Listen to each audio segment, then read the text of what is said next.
so much.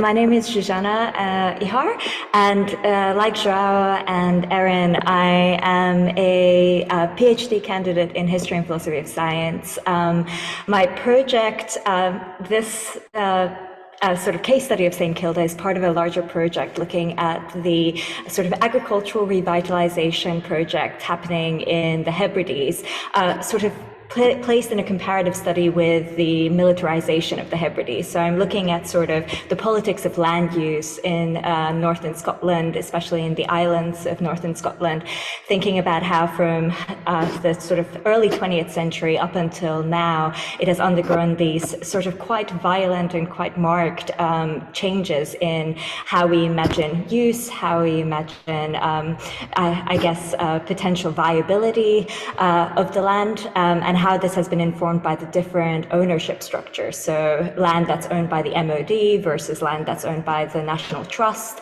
versus different community organizations. So I'm just very interested in sort of how we envisage the Hebrides as a remote northern sort of space, often bereft of any agricultural value, and now how that narrative is being contested and has been contested for the last few decades as a potential zone for a lot of cultivation potential.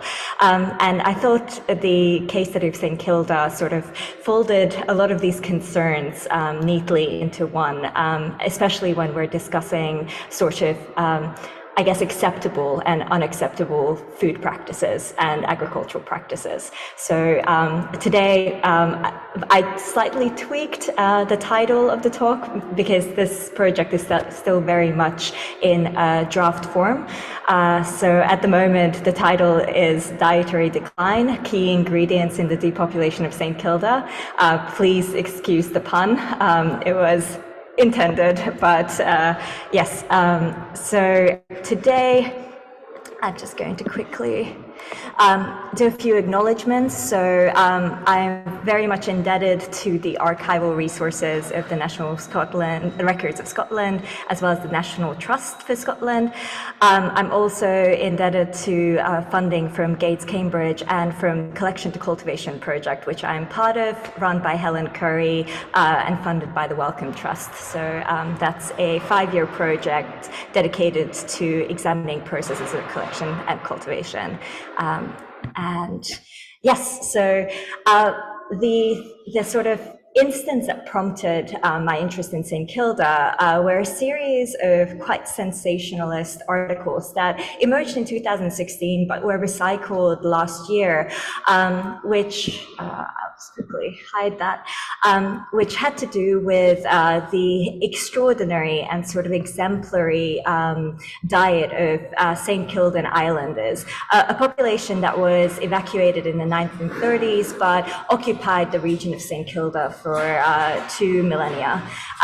So the diet of the St. Kildans was sort of presented as quite voracious and quite extraordinary. So in a lot of these articles, they were said to have consumed per person 18 seabirds a day and 36 of their eggs. So the total inhabitants of the island, 52 females, 38 males, consumed the equivalent of 3,240 eggs per day and 1,620 birds. Apologies for that.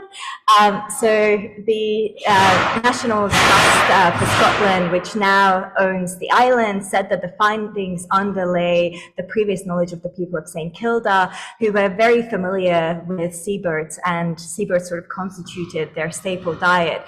And even though this sort of diet was normalized in the rhetoric of naturalists and historians, the press obviously took it up as this quite extraordinary thing.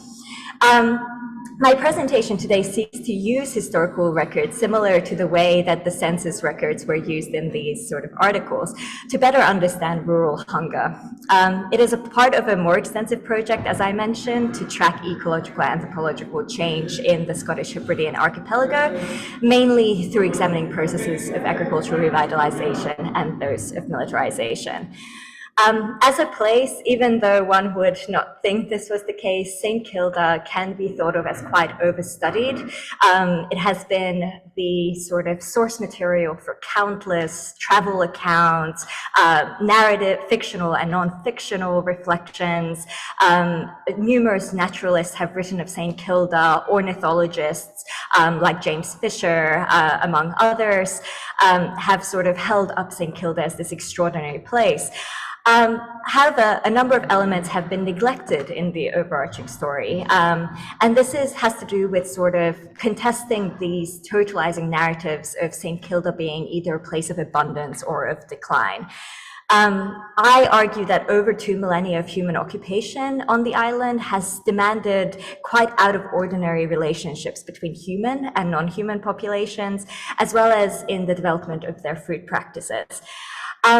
For me, the island also provides an ideal space to examine the way in which remoteness, precarious conditions, climate, and lore affect the population.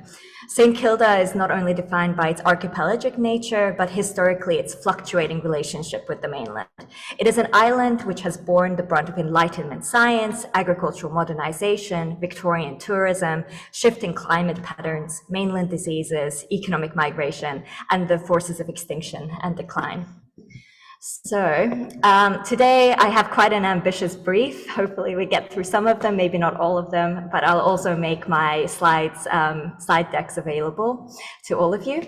So I will try to contextualize St. Kilda, present the traditional St. Kildan diet, think about how the body and the well-being of the native islander has been presented, and then think about some of the popular discourses, including the waste and voraciousness of St. Kildans, the seabird islander relations, and this idea of elegiac science, or the science of decline, which began to shape discourses around St. Kilda, especially by the late 19th century. And then sort of think about how contemporary food archaeology has contributed to furthering these theories of decline or alleged decline.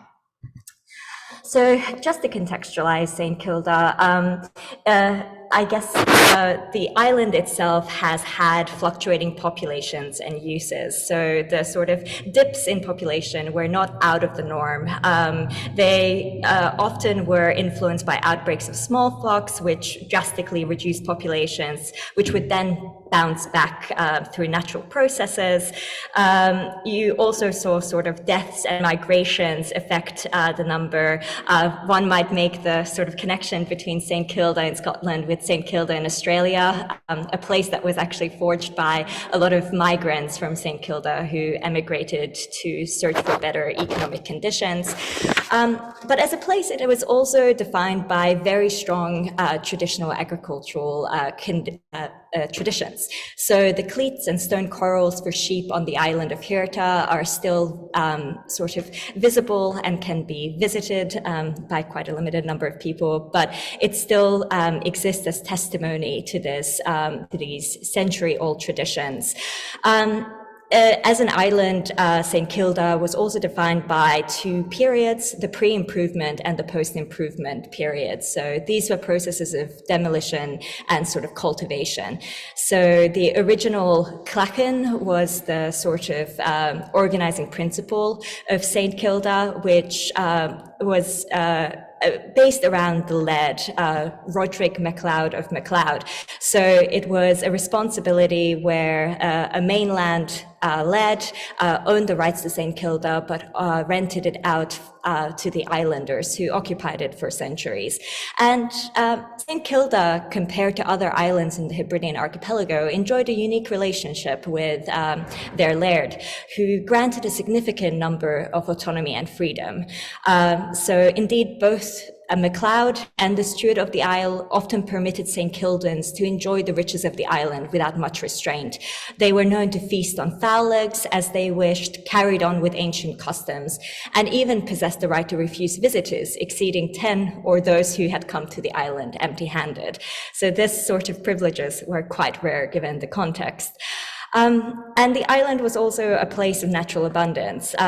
Even now, it is currently home to 1 million seabirds, fulmars and gannets mostly, but back then it was equally a place of such abundance. So as you can see, Kenneth Macaulay in 1764 sort of validated this account, saying that St. Kildans possess a great share of true substantial happiness as any equal number of men elsewhere. This was sort of corroborated by Martin Martin, one of the early sort of authors of accounts of St. Kilda, who mentioned that the ordinary food of the inhabitants of St. Kilda was plentiful: oat, barley, fresh beef, mutton, and various kinds of sea fowls. They had such an abundant access to food that they had no use for set times for their meals, but their sort of meals were determined purely by their appetites. So the strength and healthiness of both sexes, as well as their capacity for long continued exertion, was also noted by visitors like John Sands, a journalist who spent considerable time in St. Kilda. Sands made special mention of the brightness of their eyes and the whiteness of their teeth. He attributed all of these features to the healthiness of the diet of the St. Kildans, something that was seen as quite special. Obviously, the sort of these accounts began undergoing some changes. So this slide just shows a couple more accounts of the early testaments to sort of this substantial happiness. One of them is a poem by William Collins, who describes this island blessed by primal innocence. They are privileged enough to sort of engage in tasteful toil. They have sort of they're defined by this sort of island that seems bleak, but once you become acquainted to it, it's a site of abundance and plenitude. Obviously, some early accounts disagreed with this, as sort of already echoing later narratives of primitivity. So one of the authors of the Travels in the Western Hebrides connected the oily nature of their seafowl food to the St. Kildans emitting a disagreeable odor. And later on, I will sort of touch upon this again, this idea of the traditional diet being a source of disgust or sort of nausea from mainland visitors, especially Victorian tourists who saw this as disagreeable and backward. But just a few more sources. So John McDiarmid in 1877 sort of listed the traditional St. Kildan diet as once again quite abundant and quite varied: porridge and milk, potatoes, flesh of fulmar, mutton. This was also echoed by Acheson, a surgeon who visited St. Kilda, who, despite saying that there were no fruits or vegetables, did admit that the islanders had plentiful sort of food supplies. And I've also included a few depictions of the islanders. The sort of visuality of the islander bodies became quite a sort of quite a significant trademark of depictions of St. Kilda. As you can see, sort of there was quite a lot of early interest in the physiognomy of the islanders, their body shape, their body type, their looks. So traditional agriculture was also mentioned in quite a few accounts, early accounts. So late 16th and 17th century visitors were very complimentary about the traditional practices of St. Kildans. So Martin mentioned that the barley was the largest produced in all the Western Isles. They produced significant amount of crops. They were seen to be clever with the way that they sowed early and were able to reap early as the consequence of solar radiation. So there were these hints of the islanders having a lot of sort of land-based competence, and they knew sort of what sort of materials to reserve and when. So this is seen by the allocation of their seaweed, which they reserved choice sort for compost for barley and used ordinary sort for oats. And there was also a mention of their sort of judicious nature. So whilst the sort of island was presented as quite formidable, the islanders were seen as incredibly adept at controlling the conditions and creating quite fertile end results. There was also an interesting sort of variety through the weeds that they recognized, and this sort of contributes to, I guess, conversations that we're having in the contemporary moment about, what constitutes a weed and what constitutes a staple or essential plant product. And St. Kildan's sort of identified a range of wild plants that we would now deem as sort of weed or waste product, like sorrel, as essential parts of their diet. And, in the sort of current nutritional knowledge, we know that these are also high sources of vitamin D and other minerals and nutrients, which would have been extremely useful in northern sort of climatic conditions where vitamin D is a scarce resource. You also saw that the sort of uptake of these wild plants led to cattle which fed luxuriously sort of during certain seasons, and they produced quantities of milk and cream that were quite extraordinary in the sort of island environment. So that's sort of another area of land-based cultural competency that I think warrants mentioning, is an incredible knowledge of these wild plants. But obviously this sort of, these accounts sort of cascaded into quite an obsession by the 18th century and sort of the 19th century into the body and well-being of the native. So St. Kilda, alongside being visited by naturalists, also hosted a number of physicians and nurses. And the discourse started to shift from one of health and well-being and a sturdiness informed by diet to one that was defined by sickness and feebleness. So there were concerns over malnutrition, infant lockjaw, which ravaged the young population of St. Kilda for a number of years, and was actually linked to the use of fulmar, so seabird grease that they would smother on the freshly cut umbilical cord. So there was sort of these already interpolations of the sort of food product as also a source of other types of bodily harm. But later on, you had physicians sort of describing the island as inhabited by a slowly vanishing community where individuals struggled to preserve an acrobatic existence. And he described babies hobnobbed with death. And this really sort of marked the emergence of this vanishing race, the vanishing Viking race that, unlike the mainlanders, could not hold on to sort of a sense of continuity.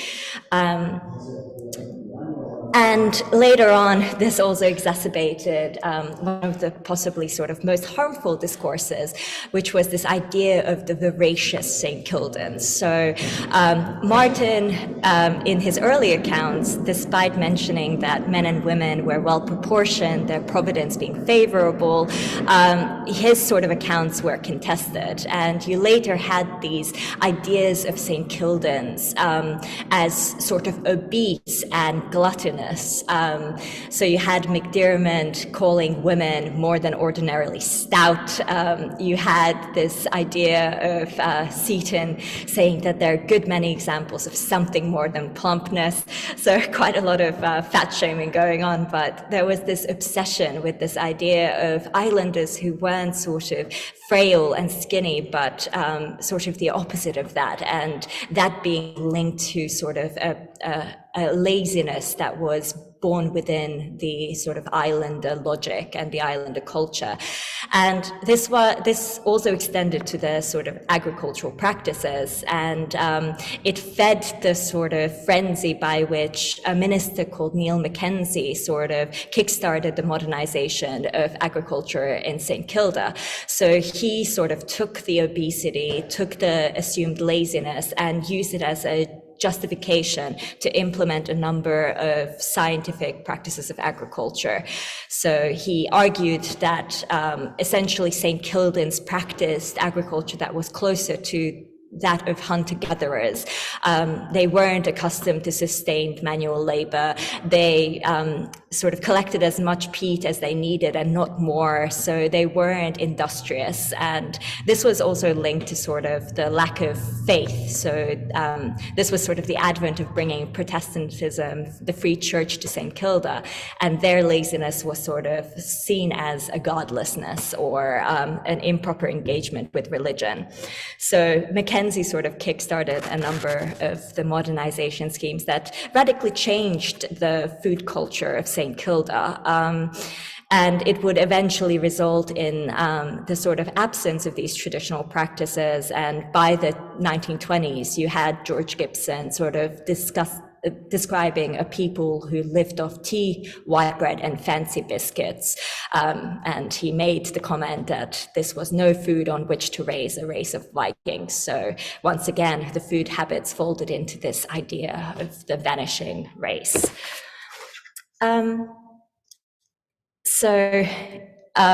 This was further stoked by the sort of the start of the 20th century by popular press. So you had the Glasgow Herald especially being a source of these accounts describing that no longer were the St. Kildans harvesters of the sea, they were harvesters of the tourist season.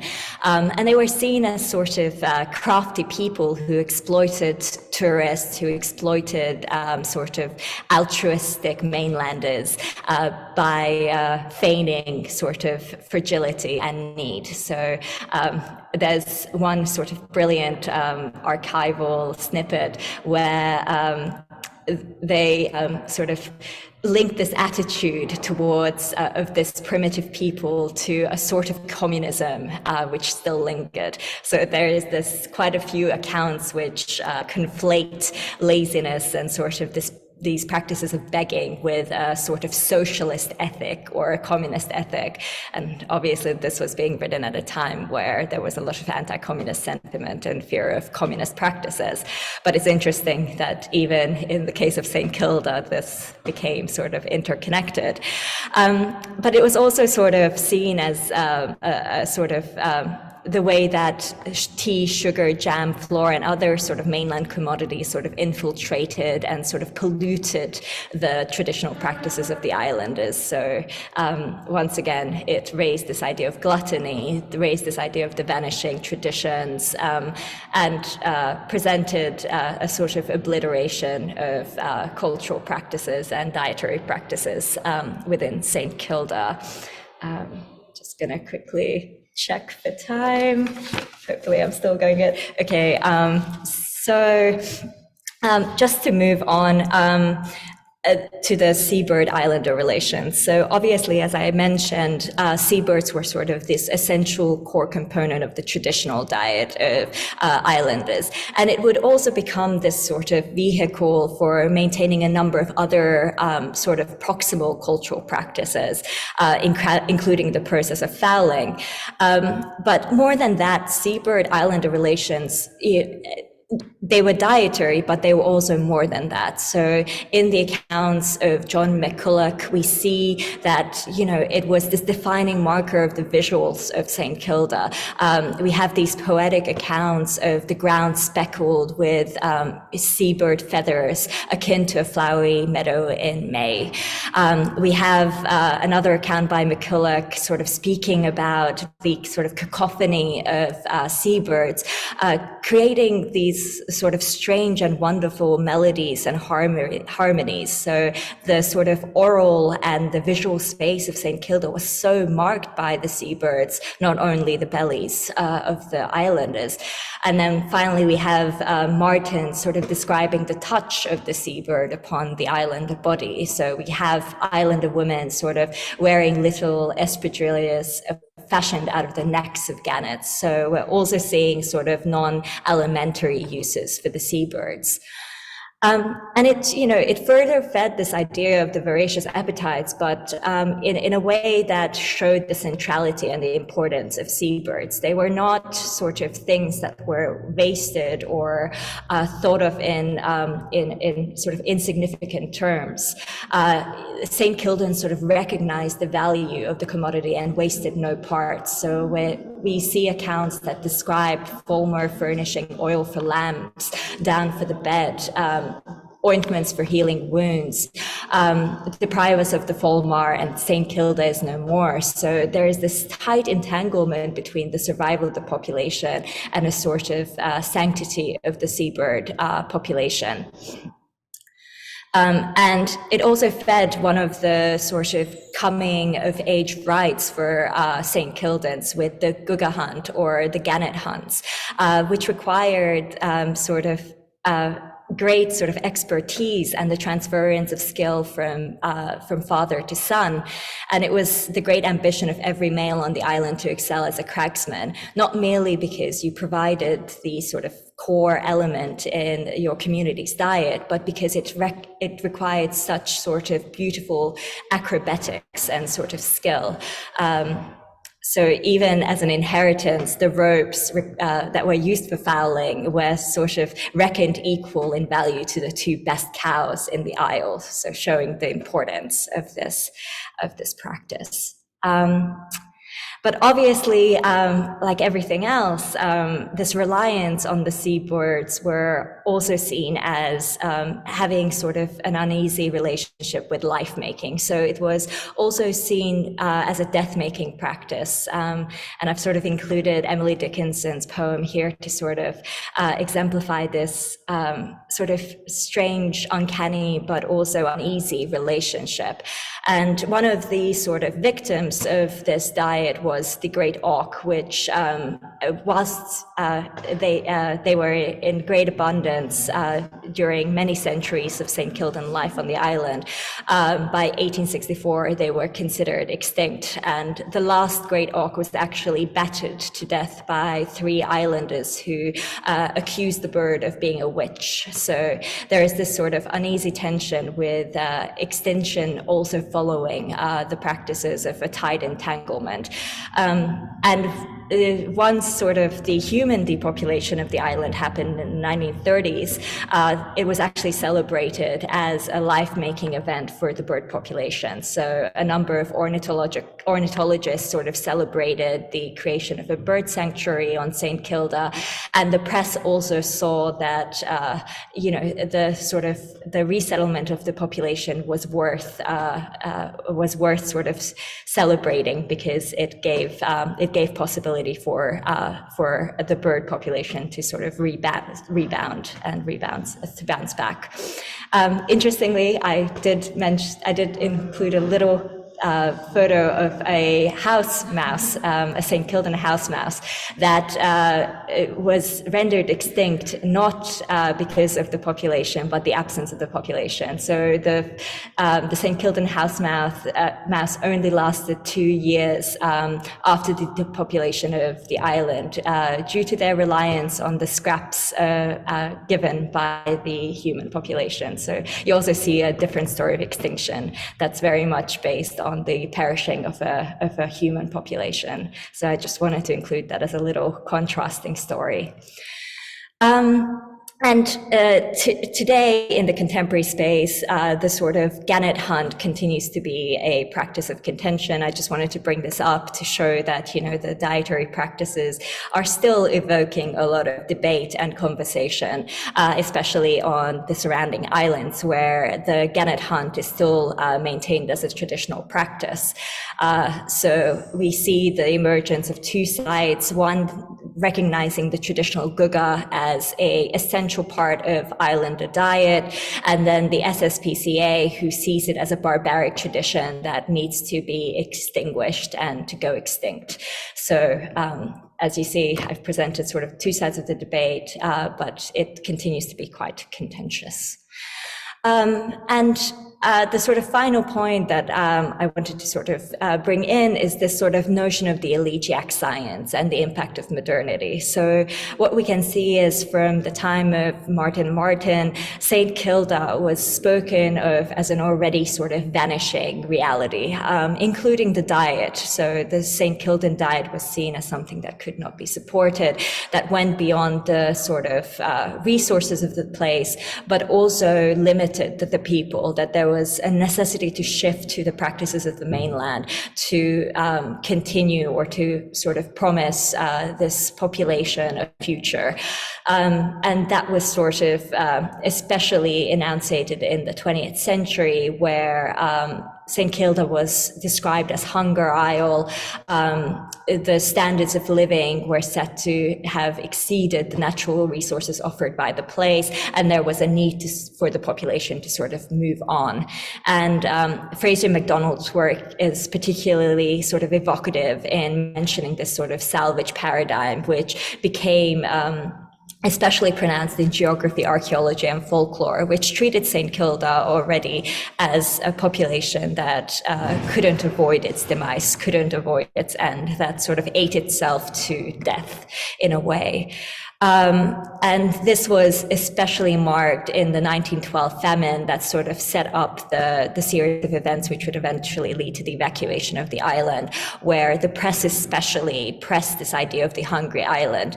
And many of these accounts neglected the fact that the island always had a fluctuating population, and famines occurred numerous times during the 18th century, during the 19th century, but the population would bounce back, and it was sort of always seen as the responsibility of the laird to sort of buffer the blow of these famines. But many of these famines could also be attributed to the impact of agricultural modernization that was brought onto the island by interventionist sort of practices of Mackenzie and other sort of ministers and pastors who sought to eradicate the traditional populations. You saw sort of the spread of illness brought on by the mainlanders. You saw sort of the spread of food items brought on by the mainlanders that all detracted from the continuation of traditional practices that could have buffered the island from a lot of the impacts of famine and low sort of crop yields. So there is a sort of relationship that sort of these interventions had that made life on the island increasingly difficult and sort of rendered St. Kilda an ideal sort of victim. There was this idea that St. Kilda as a dependent subject was better than St. Kilda as an autonomous subject. So we might think of the way that, island spaces are always treated as suspect, and any fugitive population is better dependent and fixed onto the mainland than sort of free-floating and autonomous, which is sort of associated with too much of a risk of rebellion. So there was this sort of cultivation of dependency on St. Kilda that can be seen especially by the late 19th century, and the relief operation in 1912 is sort of testament to this, where the Daily Mirror, one of the sort of popular presses, and a number of English philanthropists and entrepreneurs came together to sort of launch a much lauded rescue effort. And these, resulted in a lot of sensational accounts around widespread famine, malnutrition, and the need for St. Kilda to come onto the mainland. I've included a few of the snippets from the press that sort of really overly celebrates the actions of the Daily Mirror and plays up the role of philanthropy in ways that I think are quite unwarranted. And there also were accounts that were contested even back in 1912, where you had responses to the famine relief effort that argued that there was actually plenty of supplies on St. Kilda, and the situation wasn't as stark as the Daily Mirror depicted. And actually, the laird MacLeod of MacLeod published a counter-response to the famine relief effort, saying that there was actually no need to sort of play up the emergency or the crisis. I will sort of just finish up with some of the contemporary theories of decline, so how this rhetoric has continued. And interestingly, it has enfolded with discourses around diet. So I'll just quickly go to my slides.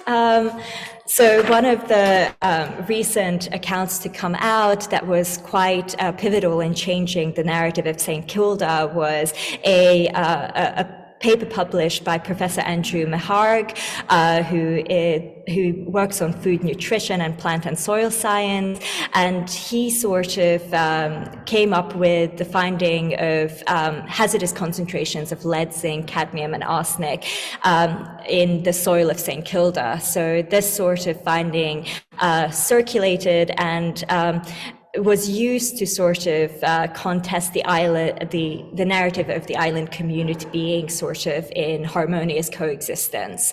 And it relied on sort of radiocarbon dating of one settlement in Village Glen, which showed that the middens, especially from the seabird remains, led to this sort of bioaccumulation of a number of toxins that then led to sickness and illness, potential illness within the community.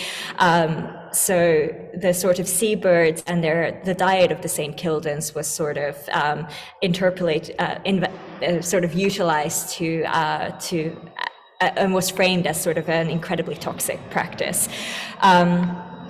And it sort of resulted in this idea of even Robin Turner, one of the senior archaeologists at the National Trust for Scotland, sort of professing amazement at the results of the research and really contesting this previous narrative of St. Kilda as an idyllic society living in blissful harmony with nature.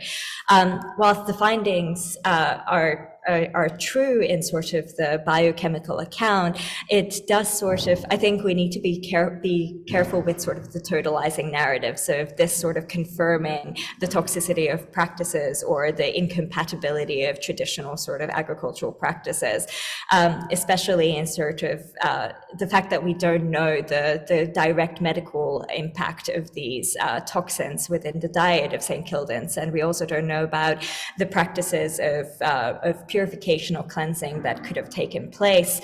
And it's a discourse that has now fueled a sort of deep and quite sinister fascination with putting blame on the islanders. Another account was Peter Stride's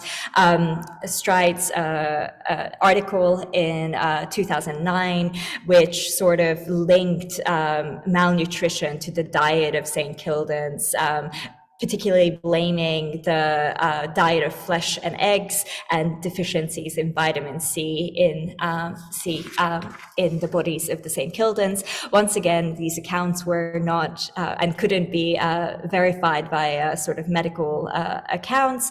So it's a lot of speculation around the relative impact of these dietary decisions. But once again, in the article, these sort of deficiencies and rates of malnutrition are linked to St. Kildan habits. So Stride mentions the fact that Kildans did not rotate crops nor leave areas fallow for a season.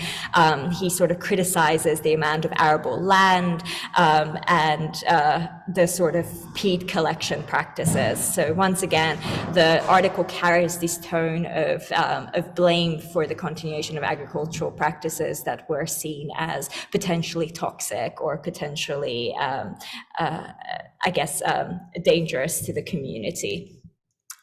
But they have also fed into a wider discourse in Scotland around sort of the vilification of the traditional Scottish diet, which is presented as unhealthy, high in fats, artery clogging. So one of the Daily Record articles sort of mentions the Scottish sort of cuisine as artery clogging and sort of overly gluttonous. And this has sort of now become the stereotype of Scottish diets, is that it is deeply unhealthy, it needs changing. But it also ignores the fact that Scottish diet, and especially Scottish island diet, has always been incredibly varied and also responsive to change and transformation and adaptation. And we see this in Macy Stevens's 1985 work, The Good Scots Diet, which sort of brings in the reality that actually the Scottish island diet is incredibly varied and incredibly sort of responsive to the local climate and local sort of relations between humans and non-humans. And it also ignores contemporary attempts to really diversify food practices and revitalize traditional practices. So in the Hebrides, we're seeing attempts by people like Maria Scrolton to revitalize Hebridean wild land races. We're seeing initiatives by the community, like in Uist, the Taxa Community Garden, which seeks to alleviate rural poverty. So there's a real push to sort of recognize a form of culinary tradition that is able to sort of bring the past in with the present. And I might just end on